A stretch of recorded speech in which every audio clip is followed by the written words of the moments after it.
Assalamualaikum warahmatullahi wabarakatuh. Innal hamdalillah nahmaduhu wa nasta'inuhu wa nastaghfiruh wa na'udzu billahi min syururi anfusina wa min sayyiati a'malina. May yahdihillahu fala mudhillalah wa may yudlil fala hadiyalah. Asyhadu an la ilaha illallah wahdahu la syarikalah wa asyhadu anna Muhammadan abduhu wa rasuluh. La nabiyya wa la rasula ba'dah. Ya ayyuhalladzina amanu taqullaha haqqa tuqatih wa la tamutunna illa wa antum muslimun. Fa inna asdaqal hadithi kitabullah wa khairal hadi hadi Muhammadin sallallahu alaihi wasallam wa syarrul umuri muhdatsatuha wa kullu muhdatsatin bid'ah wa kullu bid'atin dhalalah wa kullu dhalalatin finnar. Allahumma sholli wa sallim wa barik wa an'im wa zid ala nabiyina wa habibina wa rasulina Muhammad sallallahu alaihi wasallam wa man tabi'ahum bi ihsanin ila yaumiddin. Kaum muslimin yang dirahmati Allah Subhanahu wa taala, bahagia sekali pada kesempatan hari ini kita diberikan kesempatan oleh Allah Subhanahu wa taala untuk bermajelis ilmu, sebuah amal yang sangat agung, afdhalul qurbat ilallahi subhanahu wa ta'ala, termasuk ibadah yang paling dicintai oleh Allah Subhanahu wa ta'ala, bahkan afdal daripada ibadah-ibadah sunnah. Majelis zikir yang dihadiri oleh orang-orang yang soleh. Bukan sekedar itu, malaikat mencari-cari majelis-majelis ilmu, hadir mendoakan, menyebut-nyebut mereka ya dengan sanjungan, mendoakan mereka di hadapan Allah Subhanahu wa taala. Nah, tema kita pada kesempatan yang berbahagia hari ini para hadirin sekalian yaitu tentang alam barzah. Jadi manusia mengalami beberapa fase. Fase sebelum dilahirkan, alam arwah, di perut sang ibu selama kurang lebih 9 bulan, kemudian alam dunia, kemudian alam barzah. Barzah atau alam kubur biasanya disebut seperti itu. Barzah itu sebuah alam yang lain daripada alam dunia. Begitu juga berbeda dengan alam akhirat. Alam yang Allah Subhanahu wa taala ciptakan, dan semua yang mati pasti akan memasuki alam ini, negeri akhirat ini, pintu gerbang untuk melewati negeri-negeri akhirat. Jadi dia bukan seperti hayalan, negeri Wakanda, hayalan gak ada. Atau misalnya maya, dunia maya, metaverse misalnya, dibuat dunia yang gak ada dalam alam nyata seperti ini. Tapi alam barzah itu memang benar-benar ada, Allah Subhanahu wa taala ciptakan. Ya. Dan barzah sendiri artinya adalah al-hajiz, pembatas baina syai'aini. Pembatas antara dua hal, dua sekat antara dua tempat gitu. Allah Subhanahu wa taala sebutkan barzah itu di dalam Al-Qur'an. Surat Ar-Rahman contohnya. Marajal bahraini yaltaqiyan bainahuma barzah. Ya. La yabghiyan. Jadi ada laut itu Allah pertemukan antara air laut dengan air sungai, air tawar. Itu ada pembatas yang tidak bersatu, pembatas yang khafi, yang sangat tipis gitu ya. Kemudian dalam surat Al-Furqan Allah Subhanahu wa taala juga sebutkan wa walladzi marajal bahraini hadza 'adzbun furat wa hadza milhun ujaj. Ya. Ini air tawar dari sungai dan ini air asin dari laut ya. Kata Allah Subhanahu wa taala dari dua pertemuan itu ya, wa ja'ala bainahuma barzakhan wa hijran mahjura. Ya. Allah buat barzah. Allah buat pembatas antara keduanya. Dan beriman kepada alam barzah ini termasuk beriman kepada perkara yang gaib. Makanya landasan utamanya adalah Al-Quran dan As-Sunnah. bukan dari kabar-kabar, bukan dari cerita-cerita, tidak. Ya. Arwah seorang muslim ketika meninggal, maka dia akan memasuki alam ini. Makanya tidak perlu kita risaukan dengan banyaknya orang-orang yang menyangka bahwa arwah itu bisa menjelma masuk ke dalam boneka. Ya, namanya boneka arwah. Katanya boneka ini ya didatangkan dari Filipina, dari Amerika, dari macam-macam daerah negara. Ini katanya dulu arwah dari seorang yang dibunuh, atau ini arwah orang yang ini bunuh diri dan lain sebagainya. Kemudian menjelma, diadopsi. Kalau memang pengen niatnya adopsi anak, mendingan anak-anak yatim ya. Memberikan santunan kepada mereka. Kenapa boneka yang la yanfa' fid dunya wala fil akhirah? Gak ada manfaatnya di dunia dan di akhirat. Ya. Makannya juga nggak jelas walaupun dikasih makan. Gitu kan? Dan menghabiskan jutaan rupiah itu. Dan ironisnya sekarang lagi trending. Ya. Di kalangan umat Islam, bukan umat selain Islam itu. Dan banyak ini ternyata di luar sana. Nah, ketika kita mengimani alam barzah, kita akan membaca dalil-dalil dari Al-Qur'an dan As-Sunnah bahwa memang arwah seorang muslim itu tidak menjelma ke boneka-boneka seperti itu ya. Kaum muslimin yang dirahmati Allah Subhanahu wa taala. Nah, seorang muslim itu akan mengalami fitnah dan nikmah kubur di alam barzah. Jadi ada dua, itu nikmat dan azab kubur. Setiap tentu masing-masing berdasarkan kondisinya. Pernah pada suatu hari Nabi SAW marra bi qabroini.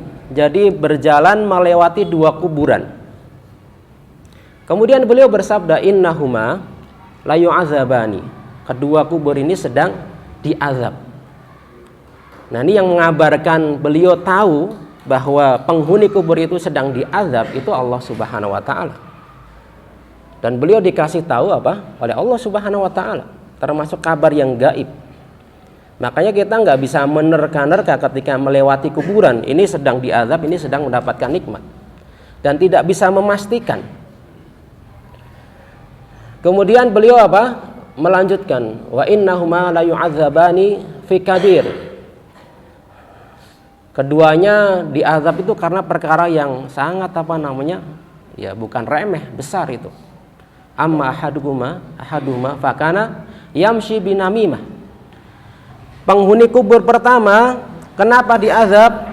Karena dia menebar namimah, adu domba, provokasi. Ya, betapa banyak pertengkaran, pertikaian, perceraian disebabkan karena namimah, provokasi. Ya, pertengkaran misalnya antar pelajar, biasanya satu. Mungkin beberapa hari atau beberapa pekan yang lalu ada viral ya, seorang kakek-kakek ya, diteriaki maling, kemudian digebukin sampai dihajar sampai meninggal. Gara-gara ada yang provokasi, dia maling gitu. Padahal pas ditanya maling apa nggak tahu. Ya katanya maling mobil, padahal mobilnya sendiri. Ala kulli hal ini bahaya namimah. Tempur ya antar kampung. Biasanya disebabkan namimah, adu domba. Satu menyulut permasalahan kemudian disebarkan, akhirnya terjadilah ya, pertengkaran bahkan pembunuhan. Betapa banyak sekarang tawuran antar pelajar di kota-kota besar atau di kampung-kampung, sampai mereka ke sekolah itu nggak bawa buku ya, bawanya celurit, bawanya golok, bawanya gear dari sepeda atau sepeda motor itu ya. Begitu lihat ada sekolah yang dirasa itu bertentangan dengan sekolahnya, langsung dibabat, dibacok. Dan ini banyak ternyata karena provokasi, menyebabkan pertumpahan darah. Yang kedua ya, la yastatiru minal baul. La yastatir minal baul itu ada beberapa penjelasan ulama. Yang pertama adalah dia tidak menjadikan antara dirinya dengan ketika buang air kencing itu pembatas, sehingga air kencingnya itu menyiprat ya, mengenai pakaian dia. Atau memang dia buang hajat itu di tempat umum, tidak ada pembatas antara dirinya dengan manusia. Jadi dipertontonkan di pinggir jalan, santai saja. Mohon maaf seperti binatang ya. Ketika buang air kencing itu kayak memang begitu ya. Begitu di situ dia kerasa ya di situ juga dia laksanakan hajatnya. Nah, dua-duanya masuk ke dalam ini.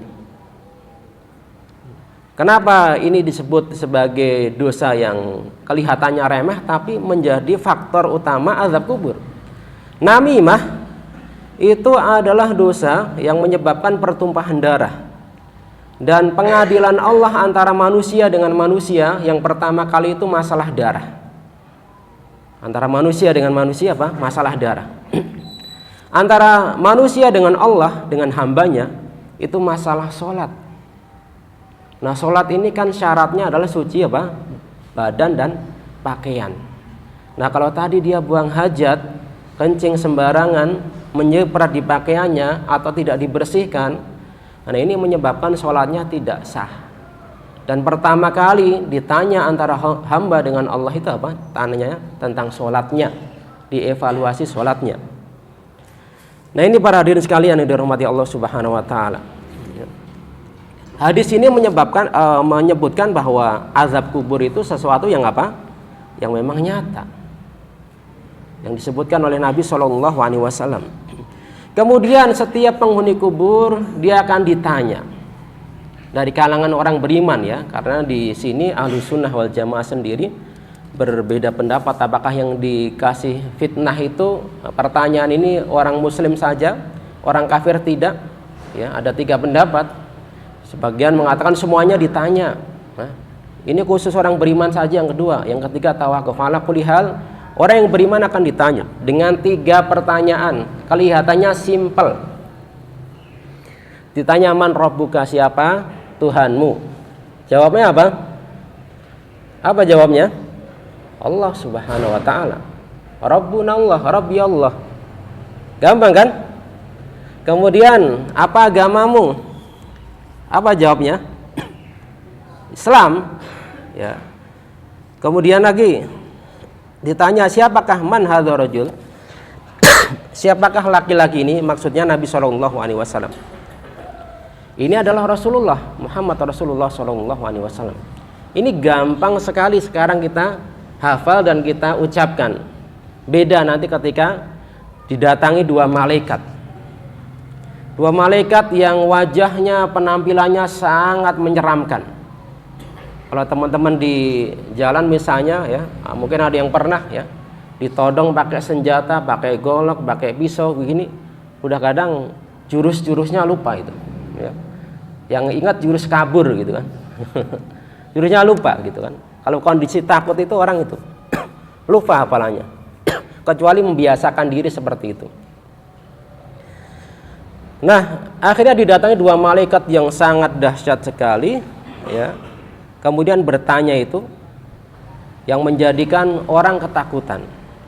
Dia membawa palu gada yang sangat besar sekali. Ketika nggak bisa jawab, diinterogasi seperti itu, langsung dipukul dia. Hancurlah dia. Naudzubillahi min dzalik. Ya, hancur ini.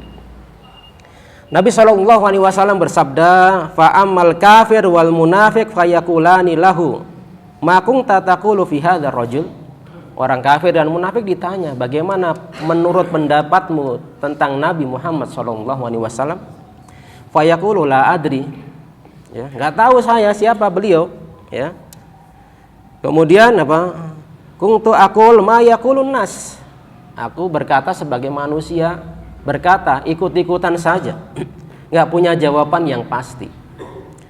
Kemudian 2 malaikat berkata, la daraita wala talaita, nggak tahu dan nggak pernah baca engkau tentang beliau, atau baca tapi nggak beriman. Ada pakar sejarah dari orang barat ya mendudukan Nabi Shallallahu Alaihi Wasallam itu termasuk orang pertama yang paling berpengaruh di dunia. Tapi mungkin nggak beriman, gitu kan? Makanya nggak tahu, gitu. Thumma yadribu bimitraq ya min hadid baina udhunaihi. Kemudian dipukul dengan palu besi di wajahnya. Ya, fayasma'uhuma, ya fayasihu, kemudian dia teriak saking kesakitan.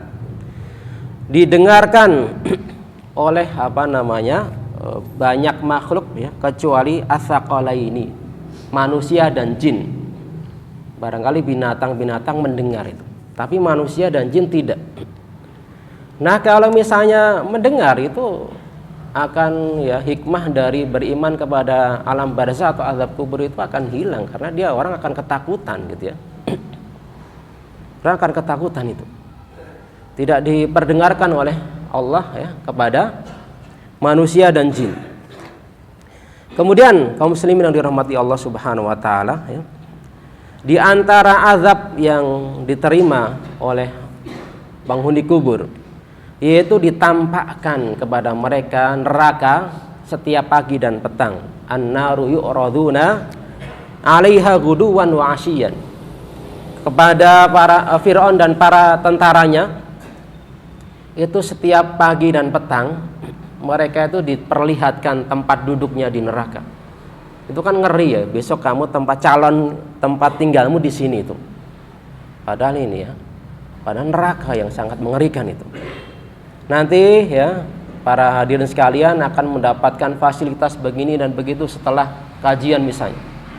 Tampakkan itu fasilitas dengan segala macam kenikmatannya, kelebihannya. Senang itu walaupun belum merasakan. Ya, baru hanya mendengar atau melihat. Tapi bisa membayangkan betapa luar biasanya itu. Begitu juga ini sebagai siksakan. Ya. Wa yauma taqumus saah, pada hari kiamat mereka akan ditambah dengan azab. Ya. Berkaitan dengan ini para mufasir mengatakan ayat ini berkaitan dengan azab kubur. Kemudian yang lebih mengerikan lagi para hadirin sekalian yang dirahmati Allah Subhanahu wa taala ya. Penghuni kubur itu diazab oleh Allah Subhanahu wa taala di alam barzah ya. Ada yang sampai tulang-tulangnya itu saling bersilangan. Begini. Beliau menggambarnya begini. Ini tulang rusuk ya. Tulang rusuk sini. Ini rusuk kan bentuknya melengkung ya. Melengkung ya. Wanita diciptakan dari tulang rusuk yang bengkok ya. Kalau dipaksa diluruskan dia akan patah. Begitu tabiat wanita itu kalau dikerasin ya udah patah hati dia. Kalau sudah patah susah itu nyambungnya itu. Tapi kalau dibiarkan bengkok ya. Emang tabiatnya begitu. Makanya beliau mengabarkan seperti korurah. Wanita itu seperti korurah. Korurah itu ya kayak gelas kaca seperti ini. Hati-hati banget kalau kita bawa, apalagi kalau dikirim itu kan suka ditulis regil atau barang yang rawan riskan pecah itu. Jadi nggak boleh dilempar, nggak boleh ditendang, harus pelayanan ekstra itu. Emang begitu. Ya, nikmatilah dengan kelenturan dan kebengkokannya, ya. Tapi jangan ngikuti kebengkokannya, ya, begitu. Jadi tulang-tulangnya itu digencet, disempitkan buminya sama Allah sampai begini. Wah, naudzubillah min dzalik. Sampai bersatu. Nabi SAW bersabda, fa'afrishu minan nar, ya, waftahu lahu baban minan nar. Maka dibentangkan neraka, diperlihatkan neraka. Oleh karena itu, alam barzah ini bisa jadi ya, raudhatun min riyadil jannah. Jadi taman dari taman-taman surga. Atau hufran min hufarin niran. Atau lubang-lubang dari lubang-lubang neraka. Gitu ya. Fayatihi min harriha wa sumumiha. Kemudian datanglah panasnya, begitu juga ya, asap-asapnya, bau busuknya, ya, itu mengenai mereka. Wa yadhiqu alaihi qabruhu. Kemudian bumi kuburnya disempitkan. Makanya kalau kita sholat jenazah itu kan salah satu doa yang kita panjatkan ya, wa wasi' qabrahu. Ya. Dan perlu lapangkan ya Allah, luaskanlah kuburnya. Karena memang azab kubur itu diantaranya disempitkan. Bumi disempitkan oleh Allah Subhanahu wa taala. Hatta takhtalifa fihi adla'uhu. Sampai ini tulang rusuknya tadi saling bersilangan. Saking sempitnya itu. Kemudian wa ya'tihi rajulun qabihun alwajh. Lalu datanglah seorang sosok dengan wajah yang buruk. Qabihul thiyab, pakaiannya juga buruk. Mantinur rih, baunya itu apa? Busuk, nggak enak. Bayangkan begitu kalau ada sosok ya, orang yang bersosok demikian ya, pakai wajahnya buruk ya, pakaiannya buruk, baunya busuk ya, orang kan menghindar. Jangankan duduk ya, dekat-dekat aja itu nggak mau. Ini akan menjadi teman dia sampai hari kiamat. Ya. Kemudian absyir billadzi yasu'uka hadza yaumukal ladzi kunta tu'ad. Ini loh hari yang dijanjikan kepadamu. Fa yaqulu man anta? Siapa engkau wahai orang yang berparas buruk? Fa wajhika al-wajh alladzi yaji'u bisyarr. Wajahmu adalah wajah yang buruk. Fa yaqulu ana amalukal al-khabith. Aku ini adalah amal-amal burukmu. Jadi amalan buruk kita itu akan ya menjadi sosok seperti itu, teman-teman sekalian. Begitu juga sebaliknya, kalau amal baik itu akan menjadi apa? Teman yang wajahnya enak dipandang. Ya, makanya doanya juga ini ya, wa abdilhu zaujan khairan min zaujihi. Gantilah teman yang lebih baik daripada temannya di dunia. Ya. Itu pentingnya kita memperbanyak amal soleh untuk menjadi teman kita, bekal kita di akhirat kelak ya. Kemudian di antara azab kubur ya di alam barzah ini ada orang yang mulutnya dirobek ya. Kemudian ada yang dibakar di atas tanur ya, tungku pembakaran. Ada juga yang berenang di sungai darah. Berenang di sungai darah, nggak kebayang kan? Berenang di sungai darah, dilempari batu mulutnya, ya, dan berdarah-darah. Pada sebuah hadis ya, potongan hadis yang cukup panjang ini, fa'akhbarani ya, amma ra'aitu. Aku dikabarkan tentang apa yang aku lihat ketika Isra Mi'raj ya. Amal ladzi ra'aitahu yashukku shidqahu fakadzab yuhaddits bil kadzibah. Adapun orang yang mulutnya dirobek-robek, mereka adalah orang yang suka dusta, menyebar kedustaan, menyebar hoax ya, menyebabkan orang gaduh dengan kedustaan tersebut ya, sampai kedustaan tabluhul afaq. Mungkin di zaman dahulu ini akan susah memahami ya, tablughul afaq itu sampai ke penjuru dunia macam-macam ya, susah itu.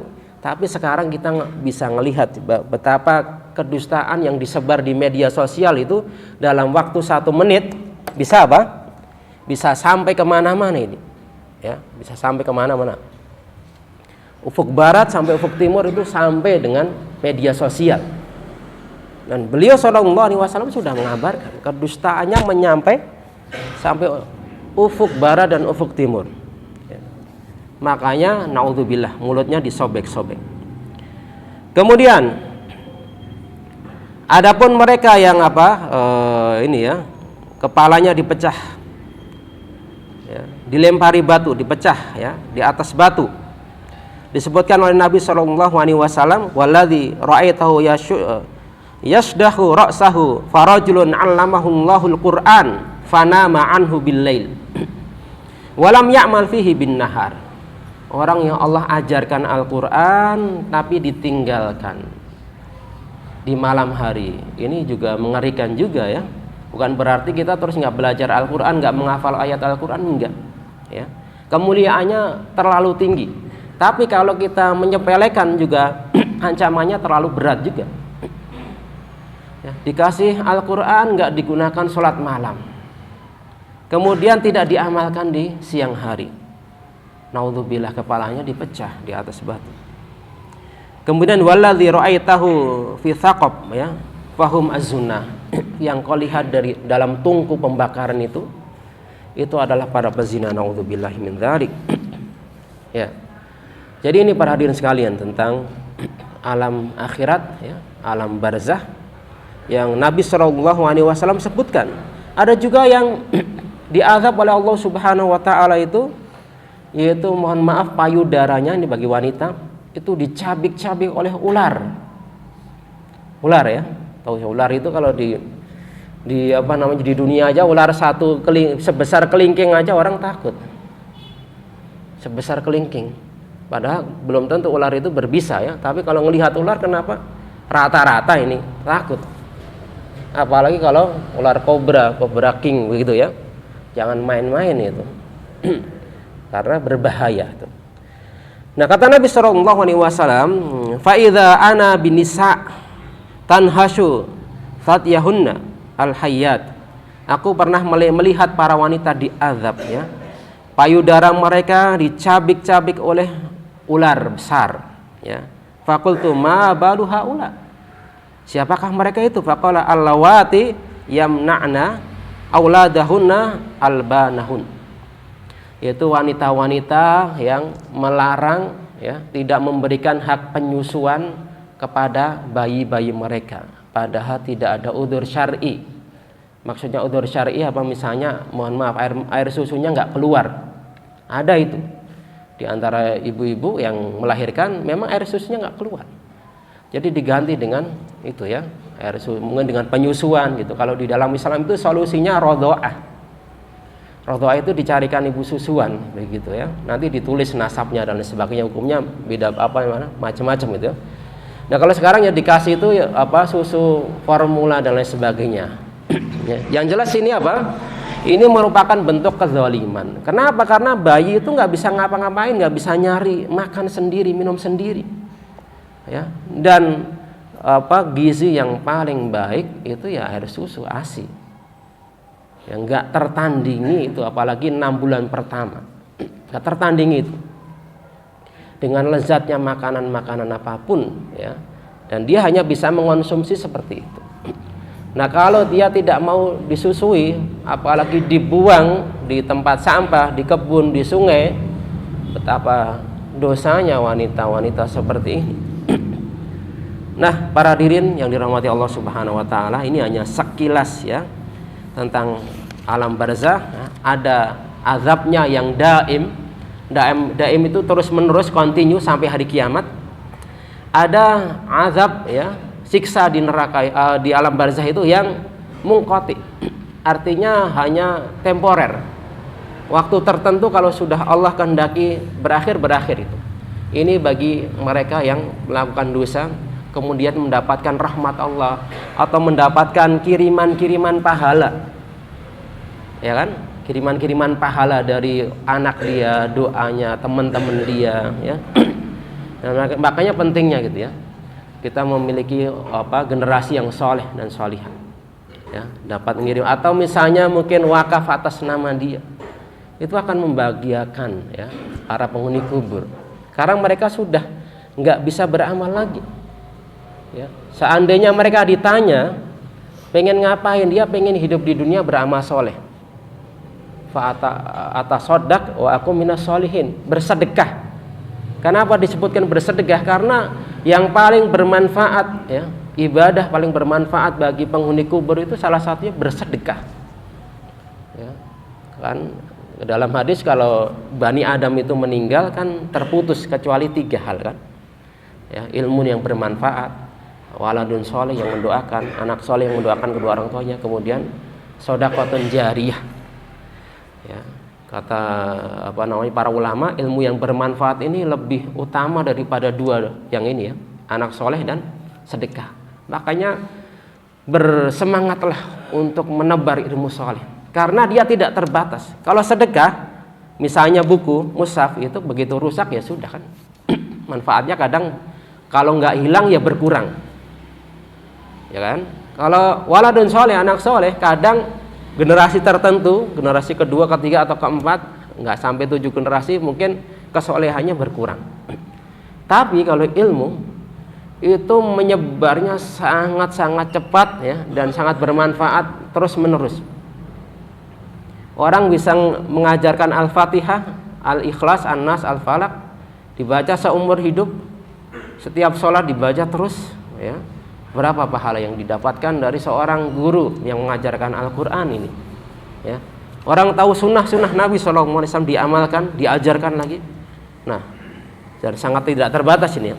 Nah, para hadirin yang dirahmati Allah Subhanahu wa taala, demikian yang bisa disampaikan pada kesempatan yang berbahagia kali ini. Kurang lebihnya mohon maaf ya. Kita tutup. Subhanakallahumma wa bihamdika asyhadu an la ilaha illa anta astaghfiruka wa atubu ilaik. Assalamualaikum warahmatullahi wabarakatuh.